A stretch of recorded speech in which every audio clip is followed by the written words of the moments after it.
네, 안녕하세요. 텃밭 유랑민입니다. 예, 물통 설치를 완료했고요. 네. 요놈은 나중에 이제 이 물통에 물을 한번 다 쓰고 나면 비웠을 때 분리하고 마금 처리를 할까 합니다.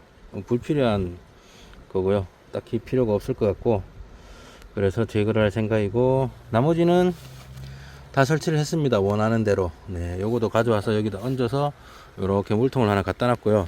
네, 여기 물통도 있고 여기도 있는데 왜 이걸 왜 갖다 놓냐라고 말씀하시는 분이 계신데, 네, 요거는 이제 제가 농업기술센터에서 그 미생물을 받습니다. 예, 광합성균하고 바실리스크균하고 뭐 이렇게 한 4가지 정도를 받는데, 유산균 포함해서 그 4가지를 받는 거를 이 물통에다가 타서 쓰기가 그래요. 여기 이제 나중에 손도 씻고 뭐 이렇게 거드렛 물도 쓰고 작물에 물도 주고 할 거라서, 여기는 또 그리고 이제 그 부유수생식물도 좀 갖다 놓고 할 거라서, 네, 여기보다는 여기 따로, 네, 필요할 때마다 배합을 해서 쓸 수 있게끔, 네, 배합을 해서 쓸 때 제가 이제 요 배터리를 갖다 놓고 여기 물펌프 조그만한 거 있죠, 요걸로 해서, 네, 요렇게 해서 지금 엄청 길어요. 제가 원래 다른 밭에서 쓰던 걸 가져와서 이게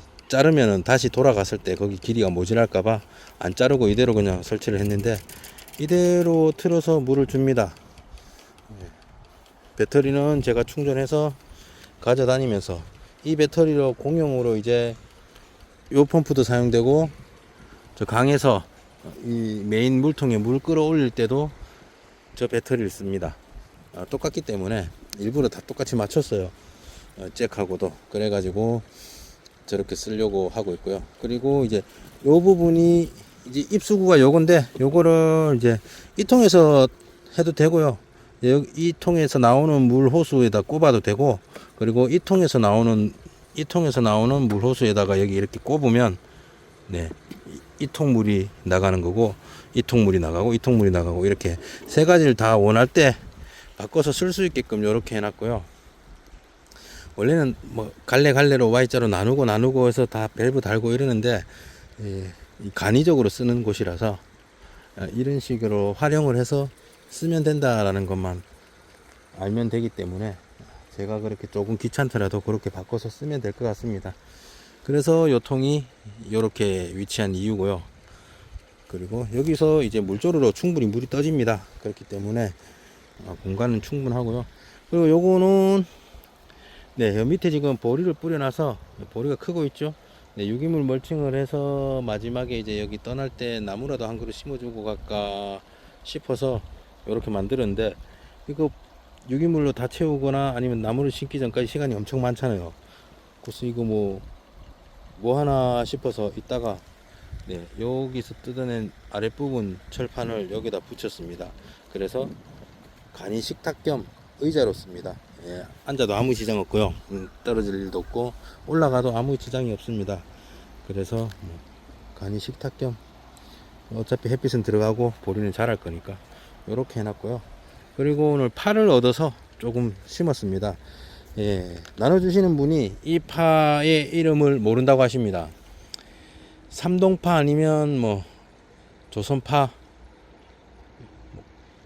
둘 중에 하나겠죠. 예, 그 일반 외대파를 어떻게 해서 심지는 않으셨을 거니까 둘 중에 하나다 하는데, 조선파 아니면 조선파 구조파, 그거 아니면 삼동파, 요렇게 추측만 하고 계시답니다. 그래서 얻어서 요만큼 땅을 할애해서 심어놨습니다. 잘 자라고 뭐 분열하고 크면은 무슨 판지로 확인을 하고 이제 윤리밭이나 아니면 다복다복 텃밭으로 옮겨도 되기 때문에 일단은 요만큼의 자리를 줬습니다. 그래서 파를 심었고요. 예, 아직 이제 위치만 잡아놓고 아직 조립은 못했고요. 얘네들은 비가 오고 나서, 비가 오고 나서 그쳐서 그런지 이제 요런 것도 이제 보면 다른 분 땅이거든요. 옮겨 심었어요. 다른 밭에서 하고 있던 거를 옮겨 심으면 이런 현상이 나타납니다. 밑에 있는 부분들이 다 말라 죽어요. 다 말라 죽고 여기 이렇게 비닐을 달라붙어 죽고 죽는데, 예, 포대등 나물이죠.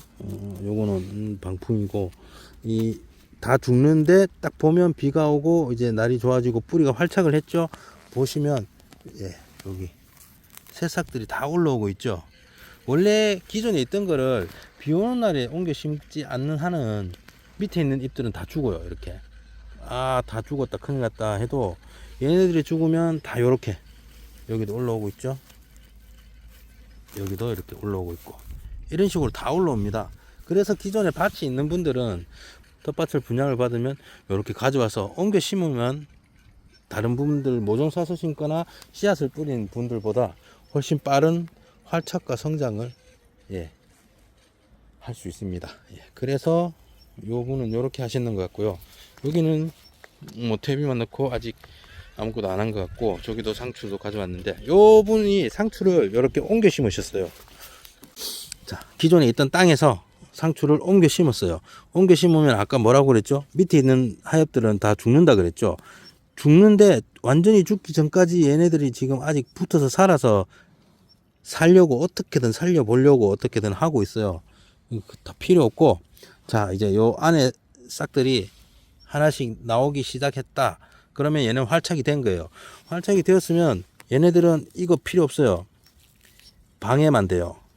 생장에 방해만 되기 때문에 얘를 이렇게 떼내잖아요. 떼내면 얘네들이 훨씬 빨리 큽니다.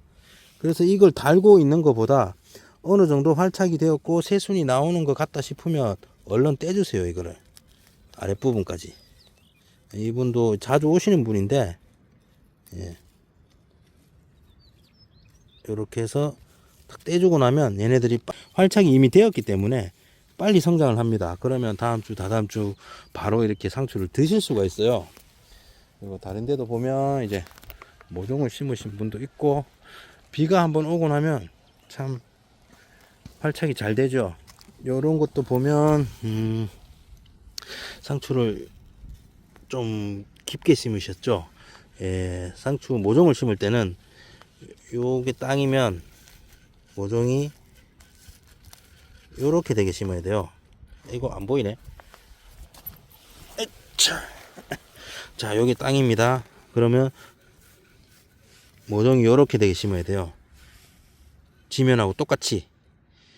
너무 안쪽으로 들어가면 요것처럼 잎이 이렇게 땅에 묻히죠. 그러면 힘들어요. 나중에 요런 거는 방법이 있어요. 요 주변을 이렇게 땅 높이까지 눌러줘요. 눌러주면서 바깥 하엽들을 떼주면 아무 무리 없이 성장을 합니다. 요 상추는 잘 심어졌고요. 요렇게 돼야 돼요. 흙 지면에서 마지막 하엽을 딱 뗐을 때 바로 흙 위로 올라오게. 다른 분들도 많이 심어놨어요. 이제 자, 다른 데도 보면 많이 심으셨고요. 요거는 엄청 많이 자랐네. 상추가 생채 같은데 땅이 모종을 사서 심으셨네요. 요거는 품종이 적생채입니다. 적생채인데 이분이 생채를 엄청 좋아하시나 봅니다. 이 정도면 한 집이 먹고 동네 사람들 갈라줘도 남죠. 그리고 폭풍 성장을 시작하면 상추로 동네 잔치를 해도 될 만큼의 양입니다. 텃밭 하는 분들에게 있어서 저 정도의 양은 엄청난 겁니다. 그리고 제 상추를 잠깐 보면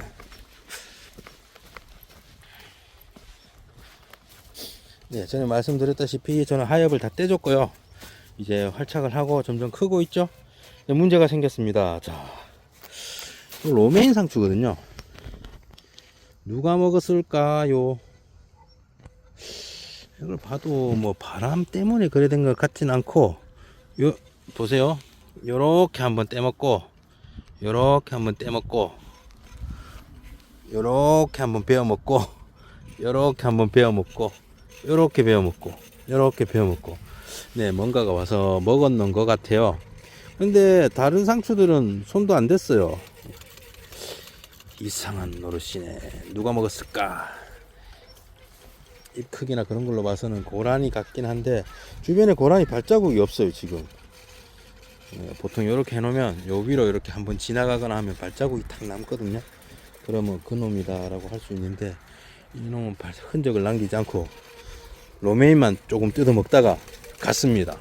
누가 왔겠죠. 사람들이 많이 왔다 갔다 하니까 여기까지 잘 안 내려오는데, 여름 되고 풀이 많이 무성해지고 이러면요, 밭 중간에 고라니 앉아 있기도 해요. 아침에 일찍 오면.